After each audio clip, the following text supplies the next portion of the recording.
Trudy Mason sitting in for Aaron for the next couple of weeks. And I think a lot of people were quite surprised by the verdict flowing out of the Hockey Canada trial. We are going to be returning to that topic in the 4 o'clock hour, opening up the lines to get your reaction. 5 not guilty verdicts in that trial. Right now, though, it's time for us to talk tech. Always enjoy when Carmi Levy checks in with us. He is CTV's tech analyst. Hi, Carmi. Hi, Trudy. So great to be back with you. Yes. Now, the kickoff story, I raised my eyebrows when I saw this because I thought, wow, if I owned one of those, I'd be kind of miffed. What is this story about certain phones that won't be working on the Rogers network? So this is, we always talk about G when we talk about wireless. G stands for generation. So, right now, most new phones that you buy, they'll be 5G, which is the 5th generation of wireless. Older phones use 4G, or even older ones use 3G. And it's compatible with a network. If you look at a cell phone tower, the equipment is compatible with 3G, 4G, 5G phones. And so 3G's been around for a while, over 20 years, and it's kind of getting old. And companies like Rogers and Bell and Telus would rather focus on 5G.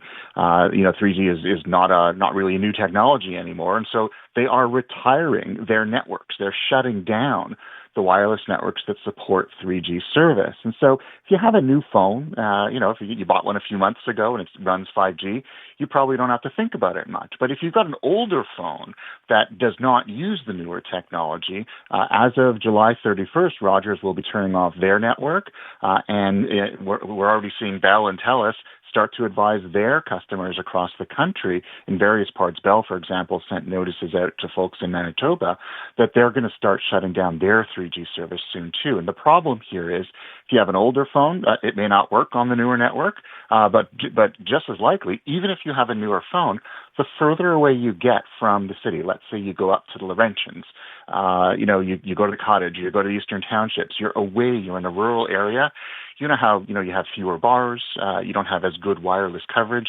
Well, 3G is often the one service that works out there, even if you've got the latest and greatest phone. So that's about to go dark. It means we're going to be a little bit more challenged to find enough coverage, wireless coverage, out in rural areas once those 3G networks go dark. Something to keep in mind if you travel a lot and you find yourself in areas where you don't have cell phone coverage. That is interesting because you can understand, how many 3G only phones could there be left in Canada? Not a lot. Probably yeah. not. If people are as hard on their phones as I am, it's probably not very many.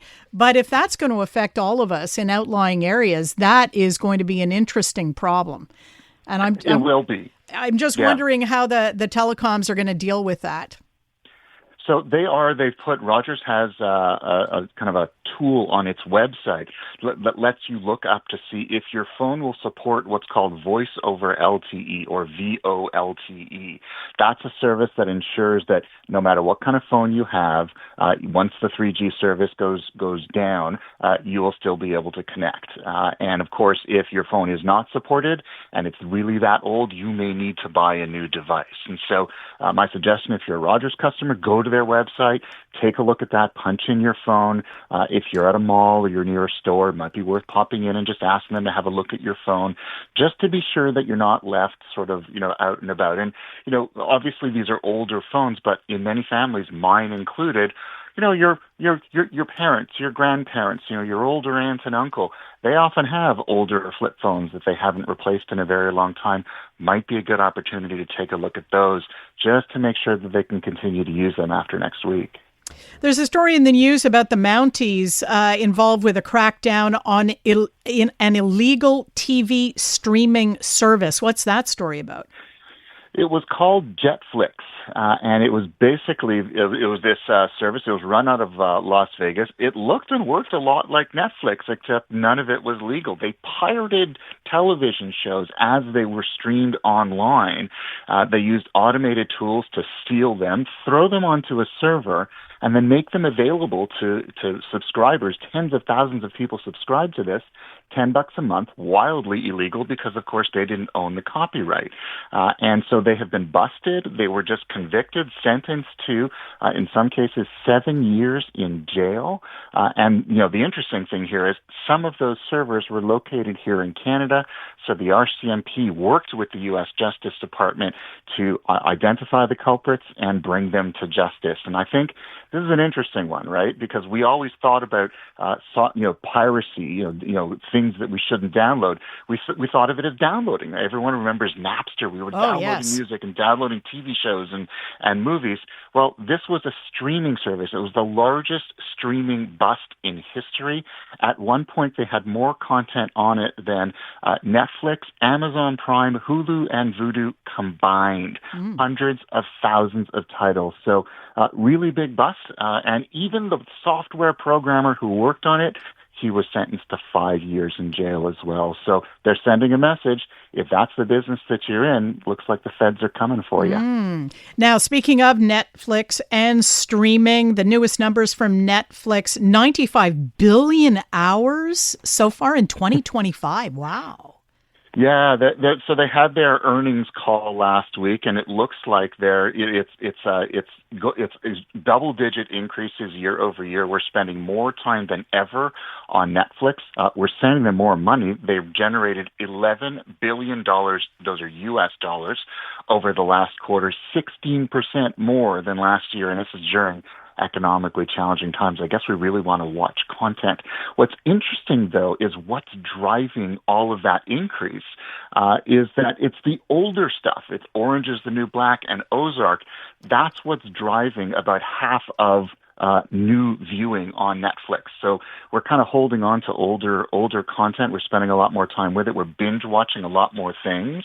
And interestingly, they're saying their ad revenue, because remember they introduced ads a couple of years ago? They say that business is growing very quickly. They're looking at introducing new forms of ads and more ads as well. So if you have one of those subscriptions that includes ads, be prepared to see more ads while you're watching your favorite movie or television show. Netflix is making a lot of money. They want to make more. This next story, I kind of find every time I hear a story like this, it's a cautionary tale that we shouldn't use easy passwords. Because in this particular case, this was a big compromise case, a company that was brought to its knees, basically, by hackers because of a weak password. Yeah. So it was a British trucking company known as KNP.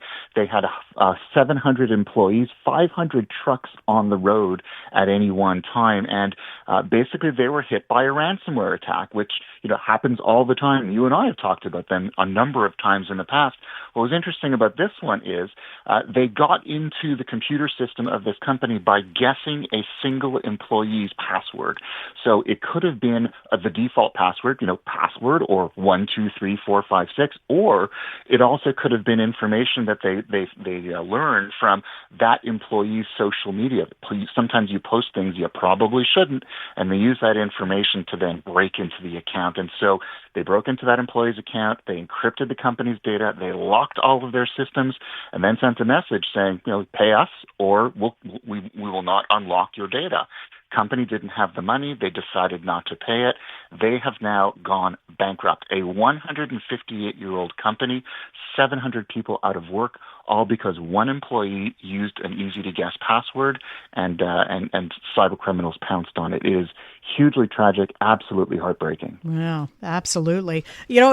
At a lot of shops now, when you set up passwords, and we're prompted all the time here to change our passwords regularly, you're not allowed using sequential numbers, patterned numbers. You're not allowed using words like passport. And they give you a little list of all the stuff you're not allowed using, just because so many people are so overwhelmed by keeping track of their passwords that they default to something easy in a situation when they probably shouldn't. So, yeah, we often lean toward convenience, but of course that convenience, we use the same password that we've been using for years. We use it across all of the systems that we sign into.